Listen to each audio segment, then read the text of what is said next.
बोली देवादिदेव 1008 महावीर भगवान की जय। संत श्रोमणी आचार्य गुरुवर श्री विद्यासागर जी मुनि महाराज की जय। परम पूज्य 108 मुनिवर श्री प्रज्ञासागर जी महाराज की जय। द्वादशांगिरवाणी माता की जय। अहिंसामय विश्व धर्म की जय। देखें, जैन कर्मानुचिंतन में 5 शरीरों के दृष्टांत के बारे में बता रहे हैं। हो सकता है आप लोगों ने इस पुस्तक को कई बार पढ़ लिए होंगे और याद भी कर लिए होंगे, लेकिन कुछ लोग ऐसे हैं जिनको इस पुस्तक के बारे में ज्ञान ही नहीं है। कर्म कांड के नाम से वो डरते हैं, पढ़ना नहीं चाहते हैं। इसलिए हमने ये सोचा कि जहाँ तक समझाने का विषय होता है उसे तो हम समझाने का प्रयास कर्म कांड में करेंगे। इसमें तो हम सिर्फ पढ़ना चाह रहे हैं। एक बार जो इसमें लिखा हुआ है उसको हम आपको पढ़ के बता दें, क्योंकि यदि इसको आप बार बार सुनेंगे ना तो ये सारी चीज़ें आपको याद हो जाएंगी। कभी भी किसी भी चीज़ को जब बार बार पढ़ा जाता है या सुना जाता है तो वो यूं ही रह जाता है। जैसे फिल्मी गाने होते हैं, आप क्या करते हैं, उन्हें बार बार सुनते हैं तो वो गाने याद हो जाते हैं। मंदिर जाते हैं, पूजा करते हैं, बार बार उसी पूजा को पढ़ते हैं, वो पूजा याद हो जाती है। आज तक कभी आपने कोई पूजा याद की है? नहीं की है, फिर याद कैसे हो गई? इसलिए कि आपने उस पूजा को प्रतिदिन पढ़े, बार बार पढ़े तो वो आपको याद हो गई। इसी प्रकार से इस वीडियो को जो इस समय बनाई जा रही है, इसे आप बार बार पढ़ेंगे, बार बार सुनेंगे तो आपको याद हो जाएगी। और कब सुने, हम ये नहीं कहते कि इसे खोल कर आप रख लें और व्यवस्थित बैठ कर के इसे पढ़ें या सुने, ऐसा नहीं है। ना हम पढ़ने की बात करते किताब खोलकर और ना वीडियो खोलकर सुनाने की बात करते हैं। हम तो ये कहते हैं जब आपको ऐसा लगता है कि आप फ्री हैं और आपका मन नहीं लग रहा है किसी काम में, तो आप इस वीडियो को खोलें और बैठे बैठे आंख बंद करके सुने। एक बार नहीं, बहुत बार सुने तो आपको यूं ही याद हो जाएगा। इसलिए हम सिर्फ यहाँ पर आपको पढ़ के बता रहे हैं, इसे समझा नहीं रहे। यदि हम समझाने बैठ जाएंगे ना तो एक ही प्रश्न में एक वीडियो पूरी हो जाएगी। तो इसलिए हम समझा नहीं रहे, क्योंकि नाम कर्म की जो प्रकृतियां हैं वो समझाने जैसी ही हैं और उसको पढ़ाने में हमें बहुत अच्छा लगता है। कई बार हम इन प्रकृतियों को पूरी तरह से पढ़ाए, लेकिन हमारे पास इतना टाइम नहीं है कि हम इन एक एक प्रकृतियों को लेकर आपको समझाने बैठ जाएं। आप तो सिर्फ इन्हें सुने और सुनने के उपरांत जब हम आपको कर्मकांड पढ़ाएंगे तो उन प्रकृतियों के बारे में आपको डिटेल में पढ़ाया जाएगा। तब आप उसे समझना और समझ करके आप उसको अपने जीवन में उतारने का भी प्रयास करना कि कैसे कैसे ये कर्म बंधते हैं और किस प्रकार से इन कर्मों से छुटकारा पाया जा सकता है। हमको कर्मकांड बहुत अच्छा लगता है, बहुत ही अच्छा लगता है। क्योंकि उसमें कर्मों के बारे में बताया गया है और ये कर्म के कारण से तो हम संसार में भटक रहे हैं। यदि ये कर्म छूट जाएंगे तो हम सिद्ध बन जाएंगे। 8 कर्मों से मुक्ति मिलना ही सिद्ध पद को प्राप्त करना है। इसलिए इन 8 कर्मों से मुक्ति पाने का पुरुषार्थ हमेशा करते रहना चाहिए। नवीन कर्म बिल्कुल ना बंधें और पुराने कर्मों की निर्जरा हो जाए, ऐसी भावना हमेशा भाना चाहिए। लेकिन कर्म तो बंधेंगे ही बंधेंगे जब तक संसार में हैं, इतनी आसानी से नहीं छूटते। जैसे जैसे हमारे परिणाम होते हैं, जैसे जैसे हमारे भाव होते हैं, वैसे वैसे कर्म बंधते चले जाते हैं। तो देखें 5 शरीर के दृष्टांत। औदारिक शरीर चक्रवर्ती स्त्रियों का उपभोग करने के लिए अपने शरीर से अनेक औदारिक शरीर बनाता है। कौन बनाता है? चक्रवर्ती। इसकी 96,000 रानियां होती हैं। तो औदारिक शरीर है ना। फिर औदारिक तेजस समुद्घात करके मुनि जो तेजस शरीर बनाते हैं वह औदारिक तेजस शरीर कहलाता है। औदारिक कार्बन शरीर मारणांतिक समुद्घात से आत्म प्रदेश कार्बन शरीर के साथ भावी शरीर को प्राप्त करने वाले स्थान को स्पर्श करता है। उसे कौन सा शरीर कहते हैं? औदारिक कार्बन। अब औदारिक तेजस कार्बन शरीर, औदारिक शरीर में तेजस शरीर और कार्बन शरीर बराबर निकलते हैं। औदारिक शरीर में तेजस और कार्बन शरीर बराबर निकलते हैं। वैकृक देव कीड़ा करने के लिए दूसरे शरीर बनाते हैं। वैकृक शरीर किसे कहते हैं? जब देव कीड़ा करने के लिए जाते हैं उस समय वो दूसरे शरीर बनाते हैं। वैकृक तेजस देव क्रोध या आवेश में आकर तेजस शरीर बनाते हैं। वैकृक कार्बन क्योंकि ये वैकृत शरीर देव और नारियों के ही होता है, इसलिए यहाँ जब भी वैकृत शरीर आएगा तो याद रखना देवों की चर्चा ही होगी, है ना। वैकृत कार्मण देव नारकी के मारणांतिक समुद्घात की अवस्था में आत्म प्रदेश कार्मण शरीर सहित भावी शरीर के स्थान का स्पर्श करने जाते हैं। वैकृत तेजस कार्मण देव क्रोध के आवेश में तेजस शरीर और कार्मण शरीर बनाते हैं। आहारक शरीर की स्थिति एक अंतर मुहूर्त होती है। मुनि संशय निवृत्ति करने एक आहारक शरीर बनाते हैं। क्या करते हैं, जो मुनि महाराज होते हैं वो संशय की निवृत्ति करने के लिए एक आहारक शरीर बनाते हैं, और केवली के पास एक अंतर मुहूर्त में केवली के दर्शन न हो तो पहले आहारक शरीर से दूसरे आहारक शरीर बनाते हैं, उसी आहारक शरीर से भी दूसरा आहारक शरीर बना लेते हैं। फिर आहारक तेजस, इसमें आहारक बताया तो आहारक से ही आहारक शरीर बनता है, उसे आहारक शरीर कहते हैं। अब आहारक तेजस कैसे बनता है, देखो। आहारक शरीर के गमन करने पर एक मुनि पर उपसर्ग आने पर उसके निवारणार्थ आहारक शरीर से शुभ तेजस शरीर निकलता है, ऐसा आहारक तेजस बनता है।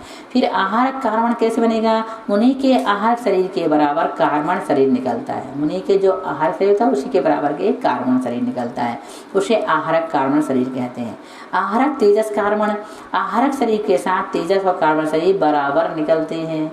तेजस किसे कहते हैं, शत्रु के मारने और मित्रों की सुखी करने के लिए तेजस शरीर निकलता है। शत्रु मित्र के न मिलने पर पुनः तेजस शरीर निकलता है, ऐसा है। कितनी अच्छी बात कह रहा है। कैसे बनता है तेजस शरीर, शत्रु के मारने और मित्रों के सुखी करने के लिए तेजस शरीर निकलता है, और यदि शत्रु मित्र न मिले तो पुनः तेजस शरीर निकलता है। फिर तेजस कार्मण, मुनि के शरीर से तेजस शरीर निकलता है, उसके साथ ही कार्मण शरीर भी निकलता है। कार्मण मुनि के शरीर से आहारक व तेजस शरीर निकलता है, उसके साथ ही कार्मण शरीर भी वही कार्मण शरीर है। आगे समझ में बहुत अच्छी बात है, यहाँ पर उदाहरण दे करके बता दिया गया है। अब यहाँ पर ये कह रहे हैं कि समुद्घात केवली के 8 समय में योग, देखो समुद्घात केवली के 8 समय में योग, प्रसरण और योग, दंड औदारिक का योग, कपाट औदारिक मिश्र का योग, प्रतर कार्मण का योग, लोकपूर्ण कार्मण का योग। फिर देखो संकोचन में, ये प्रसरण में हो गया, अब संकोचन में और योग, प्रतरण में कार्मण का योग, कपाट औदारिक मिश्र का योग, दंड औदारिक मिश्र का योग और मूल शरीर प्रवण औदारिक का योग। इस प्रकार से 8 समय बन जाते, 4 इसके 8 हो गए ना। प्रसरण के हो गए 4 और संकोचन के हो गए 4। फिर से बताएं, देखो दंड में औदारिक का योग, कपाट में औदारिक मिश्र का योग, प्रतर में कार्मण का योग और लोकपूर्ण कार्मण का योग, ये तो हो गया 4। अब फिर से देखो संकोचन में, फिर प्रतर से लगाएंगे, प्रतर में कार्मण का योग, कपाट में औदारिक मिश्र का योग, दंड में औदारिक मिश्र का योग और मूल शरीर में औदारिक का योग। इस प्रकार से समुद्घात केवली के 8 समय। अब कर्म की अवस्था, नाम और परिभाषा। बंधकरण किसे कहते हैं, जीव के रागादि परिणामों के निमित्त से पुद्गल द्रव्य का ज्ञानावर्णादि रूप परिणमन करके आत्मा के साथ एक क्षेत्रावगाह संबंध होना बंधकरण है। उत्कर्षण करण किसे कहते हैं, जीव के परिणामों के निमित्त से कर्मों की स्थिति और अनुभाग का बढ़ना उत्कर्षण करण है। जीव के परिणामों के निमित्त से कर्मों की स्थिति और अनुभाग का बढ़ना उत्कर्षण करण है। संक्रमण करण किसे कहते हैं, बंध रूप कर्म प्रकृतियों का अपनी सजाती प्रकृति रूप परिणमना संक्रमण करण कहलाता है। ये सब पढ़ेंगे हम कर्म कांड में। अपकर्षण करण किसे कहते हैं, जीव के परिणामों के निमित्त से कर्मों की स्थिति और अनुभाग का घटना अपकर्षण करण है। उदीर्णा किसे कहते हैं, जिस कर्म के उदय का अभी समय नहीं आया, उदय काल के बाहर स्थित उसको अपकर्षण के बल से उदयावली काल में प्राप्त कराना उदीर्णाकरण कहलाता है। कराना या लाना एक ही बात है ना। जिस कर्म के उदय का अभी समय नहीं आया है उसको अपकर्षण के बल से उदयावली काल में प्राप्त लाना या कराना उदीर्णाकरण कहलाता है। सत्व किसे कहते हैं, पुद्गल का कर्म रूप होकर आत्मा के साथ एक क्षेत्रावगाह संबंध रहना सत्वकरण कहलाता है। उदयकरण किसे कहते हैं, कर्म का अपनी स्थिति को प्राप्त होना अर्थात फल देने का समय प्राप्त हो जाना उदय कहलाता है। उपशमकरण किसे कहते हैं, जो कर्म उदयावली में प्राप्त न किया जाए अथवा उदीर्णावस्था को प्राप्त न हो सके वह उपशमकरण कहलाता है। निजत्ति किसे कहते हैं? जो कर्म उद्यमवली में प्राप्त न हो सके और संक्रमणावस्था को भी प्राप्त न हो सके उसे निजत्ति कहते हैं। उद्यमवली में भी और संक्रमण भी प्राप्त न हो। निकाचित किसे कहते हैं? जिस कर्म की उदीर्ण, संक्रमण, उत्कर्षण, अपकर्षण ये चारों ही अवस्थाएं ना हो उसे निकाचित कहते हैं। मतलब यहाँ पर कई कर्म ऐसे होते हैं जिनका न संक्रमण होता है, न उत्कर्षण, न अपकर्षण और ना ही उदीर्ण, तो उसे क्या कहते हैं? निकाचित कर्म कहते हैं। कर्म फल कब देते हैं? जैसे हम भोजन करते हैं तो भोजन में खाए दूध, चावल, दूध, रोटी, फल आदि पदार्थ पेट में पहुंचते ही रस नहीं बन पाते, है ना।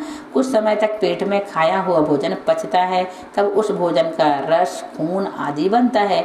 उसी प्रकार कारण स्कंद जब आत्मा के साथ सूक्ष्म शरीर के रूप में मिल जाते हैं तब कुछ समय बीतने पर अपनी तासीर के अनुसार अच्छा या बुरा फल देते हैं।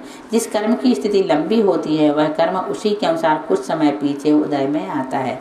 जिसकी स्थिति थोड़ी होती है वह जल्दी फल देने लगता है। जैसे हम दूध, चावल, गन्ना, संतरा आदि हल्के पदार्थ खाएं तो जल्दी पचकर रस बन जाते हैं, और केला, बाटी, भारी कड़वी चीज खाएं तो वह देर से उदय में आते हैं, देर से पचते हैं।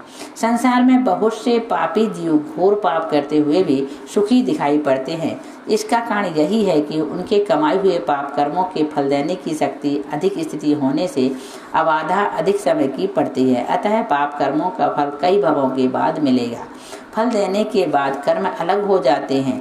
आचार्य उमा स्वामी ने तत्वार सूत्र के 8वें अध्याय में कहा है, ततश्च निर्जरा जिस प्रकार खाया हुआ अन्न, चावल, मल मूत्र आदि विकार रूप देह होकर निर्जीव हो जाता है, उसी प्रकार कर्म आत्मा के लिए शुभ अशुभ फल देकर निर्जीव हो जाता है।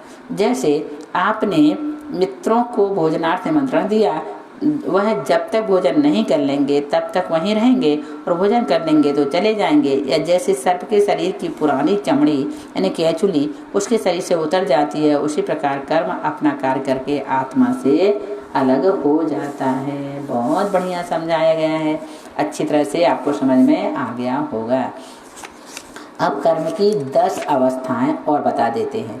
बंध है, देखो 10 अवस्था कौन सी होती हैं? बंद। जैसे एक दुकानदार ने माल बाहर से मंगाया और गोदाम में रख लिया, वह क्या है? बंद।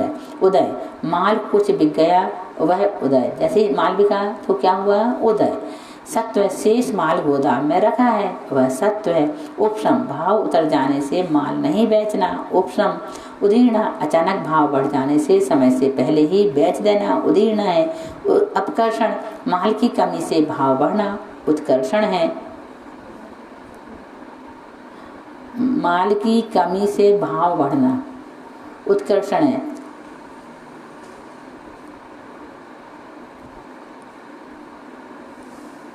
देखो यहाँ पर थोड़ा सा डाउट है हमको, फिर से बता देते। अपकर्षण, माल की कमी से भाव बढ़ना, यहाँ पर अपकर्षण लिखा लेकिन है तो ये उत्कर्षण है ना।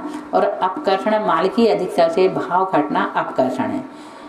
थोड़ा सा अंतर आ गया इसमें, हम सही कर देंगे इसको, आप भी सही कर लें। उत्कर्षण किसे कहते हैं? माल की कमी से भाव बढ़ना उत्कर्षण है, और अपकर्षण माल की अधिकता से भाव घटना अपकर्षण है। अपकर्षण मीन घटना होता है, उत्कर्षण मीन बढ़ना होता है। संक्रमण, बदले में दूसरी सामग्री को मंगा लेना संक्रमण है। निधत्ति, पहले माल नहीं मंगाना दूसरा भी नहीं मंगाना, निधत्ति है। निकाचित, पहले भी माल नहीं मंगाना दूसरा भी नहीं मंगाना और भाव ना ज्यादा और ना कम करना, निकाचित है। उदयाभावी है, माल बेचा लेकिन आमदनी नहीं हुई पर घाटा भी नहीं हुआ, यह उदयाभावी क्षय है। बहुत अच्छा समझ में आ गया होगा। देशघाती क्षय, सर्वघाती क्षय, माल बेचने पर कुछ हमारा अपना नहीं है, पंडित साहब जी का है।